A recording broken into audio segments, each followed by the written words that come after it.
2024 లేదా 25లో డిగ్రీ లేదా బీటెక్ చదివారా? సాఫ్ట్వేర్ జాబ్ కోసం ఎదురు చూస్తున్నారా? అయితే కోడ్ జ్ఞాన్ 100 డేస్ కోర్సులో చేరండి, జాబ్ సాధించండి. నమస్కారం, వెల్కమ్ టు సుమన్ టీవీ. నేను మీ యాంకర్ సిరి.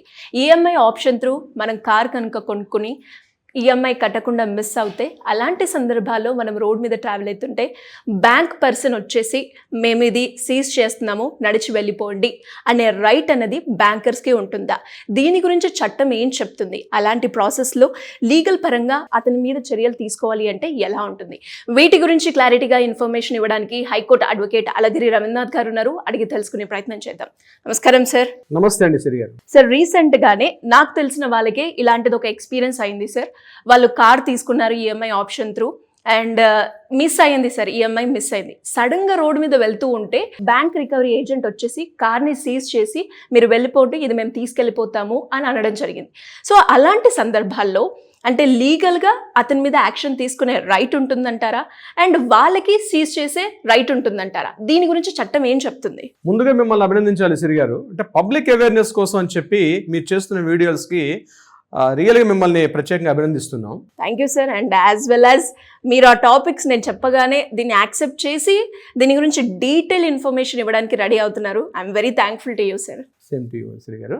సో ఇక్కడ విషయం ఏంటంటే, ఇది చాలామంది ఫేస్ చేస్తున్న ప్రాబ్లం. చాలామంది ఈరోజు భయపడుతున్నారు. ఒక 2 ఈఎంఐలు అయిపోతే, ఈఎంఐ డిఫాల్ట్ అయితే ఆ కారుని తీసుకొని రోడ్డు మీద జర్నీ చేస్తే ఏ రికవరీ ఏజెంటో లేకపోతే బ్యాంక్ పర్సన్ వచ్చి రోడ్డు మీద ఉన్న ఫలంగా కీ లాక్ తీసుకొని మీరు ఈఎంఐ కట్టలేదు, మేము వెహికల్ సీజ్ చేస్తాం, మీరు బ్యాంక్తో మాట్లాడుకోండి అని చెప్పి చాలామంది, మీరు చెప్పాలంటే మనం ఈ హోటల్స్కి వెళ్ళేసరికి రూడ్గా బిహేవ్ చేసి అబ్యూజ్ లాంగ్వేజ్ తిడుతూ, పక్కన పిల్లలు ఉంటారు, ఫ్యామిలీ ఉంటుంది.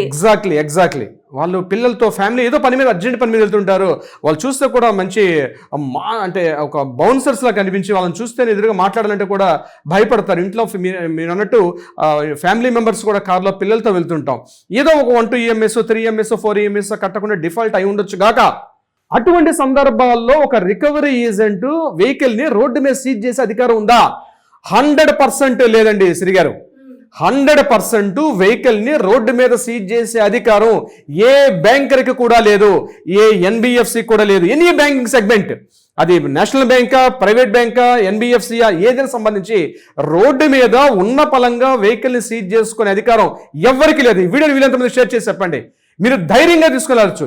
ఏ సందర్భాల్లో చేయొచ్చు, ఏ సందర్భాల్లో చేయకూడదు కూడా నేను ఈ వీడియోలో క్లియర్గా మీతో చెప్పే ప్రయత్నం చేస్తాను. ముందుగా గుర్తుపెట్టుకోండి, మీరు డిఫాల్ట్ అయ్యారు, మీరు ఏదో కావాలని చేయలే, సంథింగ్ మీ జాబ్ పోయింది, బిజినెస్లో లాస్ అయ్యారు, సంథింగ్ మీకు ఏదో ఫ్యామిలీలో తెలియకుండా ఏదో తెలియకుండా ఏదో ఫైనాన్షియల్ క్రైసిస్ వచ్చింది, దానివల్ల మీరు ఏదో డిఫాల్ట్ అయ్యారు.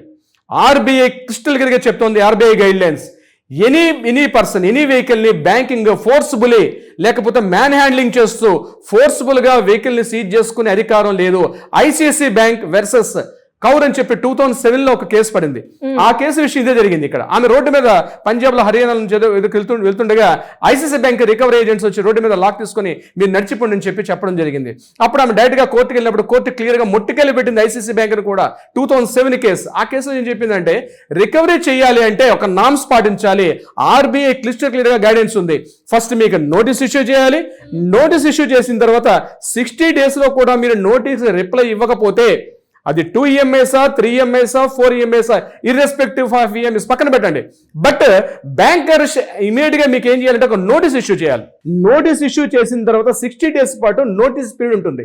ఆ నోటీస్ పీరియడ్ 60 డేస్ లో కూడా మీరు రిప్లై ఇవ్వకుండా మీరు కేర్లెస్ గా ఉండేటప్పుడు, లేదా మళ్ళీ ఇంకొక నోటీస్ ఇష్యూ, సెకండ్ ఇష్యూ కూడా చేయాలి. బ్యాంకర్ మిమ్మల్ని పిలిచి ఫోన్లో మాట్లాడాల్సిన పరిస్థితి వస్తుంది.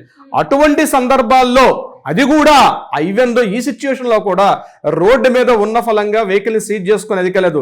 మీరు ఎక్కడో నియర్ బై ప్లేస్ కి మీ డెస్టినేషన్కి వెళ్ళిన తర్వాత బ్యాంకర్కి ఇన్ఫార్మ్ చేస్తారు. ప్రతిదంతా కూడా మొబైల్స్ లో కానీ వాట్సాప్ లో కానీ. మీరేం ఇంటర్నేషనల్ క్రిమినల్స్ కాదు కదా. మీరు ఈఎంఐ ఫస్ట్ పాయింట్ గుర్తుపెట్టుకోవాలి, ఈఎంఐ కట్టకపోవడం is not a crime. First ఈ పాయింట్ గుర్తుపెట్టుకుంటే మీకు అర్థమవుతుంది. మీరు అక్కడ చాలా మంది ఏం చదువుతారు అంటే రికవరీ ఏజెంట్లు వెంబడిస్తారు, రేసింగ్ చేస్తారు. అంటే సినిమాల్లో మన హంటింగ్ చేస్తాం చూసారా, వాడు పారిపోతుంటే వాడు వెనకాల వీడు వెళ్తూ వాడిని ట్రేస్ చేసి రోడ్డు పక్కన ఆపి ఏదో దౌర్జన్యంగా మీరు కట్టరని చెప్పి వెహికల్ ఉన్న పళ్ళని ఎత్తుకుని పోతారు. చిన్న వెహికల్ పెద్ద వెహికల్ రీసెంట్ టైమ్స్ లో ఇలాంటివి ఎక్కువైపోయి ఆ టెన్షన్ లో పడి వెహికల్ మీద రోడ్ యాక్సిడెంట్స్ కూడా జరిగిన సందర్భాల్లో ఉన్నాయి. మీరు ఎవరైనా రోడ్డు మీద రికవరీ ఏజెంట్ మీ వెహికల్ తీసుకుంటే ఇమ్మీడియట్ గా దగ్గరలో 100 కాల్ చేయండి, పోలీస్ స్టేషన్ లో కంప్లైంట్ చేయండి. నేను ఆ సెక్షన్స్ కూడా చెప్తాను. It's a criminal. వెహికల్ ని రోడ్డు మీద సీజ్ చేస్తే ఇట్స్ ఎ క్రైమ్.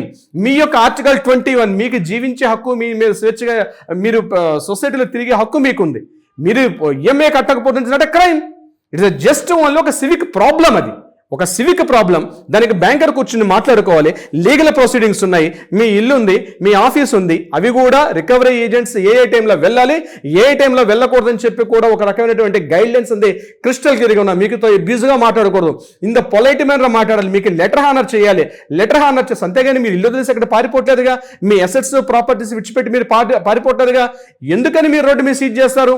సో అటువంటి అధికారం ఏ సీజర్ కూడా లేదు.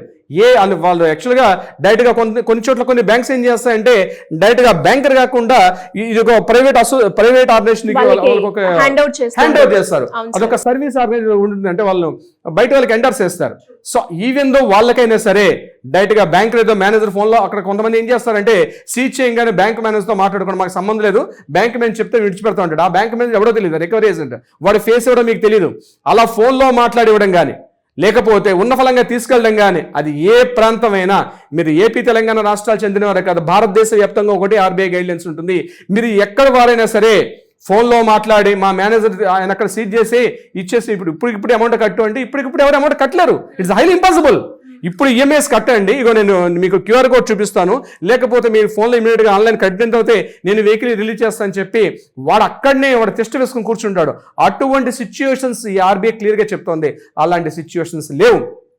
నోటీస్ ఇవ్వాలి, లేకపోతే మీరు బ్యాంకులో మాట్లాడాలి. ఎవరైనా మిమ్మల్ని అట్లా హెరాస్మెంట్ చేస్తే నియర్ బై పోలీస్ స్టేషన్కి వెళ్ళండి, 100 కాల్ చేయండి. సెక్షన్స్ అన్ని కూడా నేను చెప్తాను. BNS 352, BNS 322, BNS 323 criminal intimidations. వీటి మీద సివియర్ అటాక్స్ ఉంటాయి. వెహికల్ అది ఏదో 2 వీలర్ ఆర్ 4 వీలర్. ఇక్కడ మళ్ళీ డౌట్, కారు చెప్పారంటే మళ్ళీ 2 వీలర్స్ అనుకుంటారు. ఇది 2 వీలర్స్ అయినా 4 వీలర్స్ అయినా డొమెస్టిక్ వెహికల్స్ అయినా కమర్షియల్ వెహికల్స్ అయినా ఎనీ వెహికల్కి వర్తిస్తుంది ఆర్బీఐ గైడ్లైన్స్ ఉంది. ఉన్న ఫలంగా రోడ్డు మీద సీజ్ చేసే అధికారం లేదు. అది ఎవరికై ఉంది అంటే ఓన్లీ పోలీసులు కూడా ఉంది. అది కూడా మీరు రోడ్ యాక్సిడెంట్ చేసేసో లేకపోతే మీరు ఏదైనా మాదక ద్రవ్యాలు డ్రగ్స్ అటువంటి ఏదైనా ఇన్ఫర్మేషన్ పోలీసుల దగ్గర ఉండి మీరేదో థ్రెట్ చేసి మీరు క్రైమ్ చేసుకుంటూ పారిపోతుంటే అటువంటి సందర్భాల్లో మాత్రమే వెహికల్ సీజ్ చేయగలరు తప్పించి కేవలం ఈఎంఐ డిఫాల్ట్ అయ్యారని చెప్పి మీ వెహికల్ ని సీజ్ చేసే అధికారం మాత్రం ఎట్టి పరిస్థితుల్లో ఏ బ్యాంకుకు కూడా లేదు. శ్రీ గారు, రీసెంట్ టైమ్స్ లో ఇలాంటి విపరీతంగా పెరిగిపోయి పక్కన ఫ్యామిలీ ఉంటారు, పిల్లలు ఉంటారు. అసలు ఏంటి ఇలా కూడా ఉంటుందా, వాళ్ళకి ఎలా రియాక్ట్ అవ్వాలో కూడా తెలియదు. సో మీరు అన్నట్టుగానే చట్టాలు ఉన్నాయి, చట్టాలు ప్రొటెక్ట్ చేస్తాయి అనేది చాలా క్లారిటీగా ఇచ్చారు.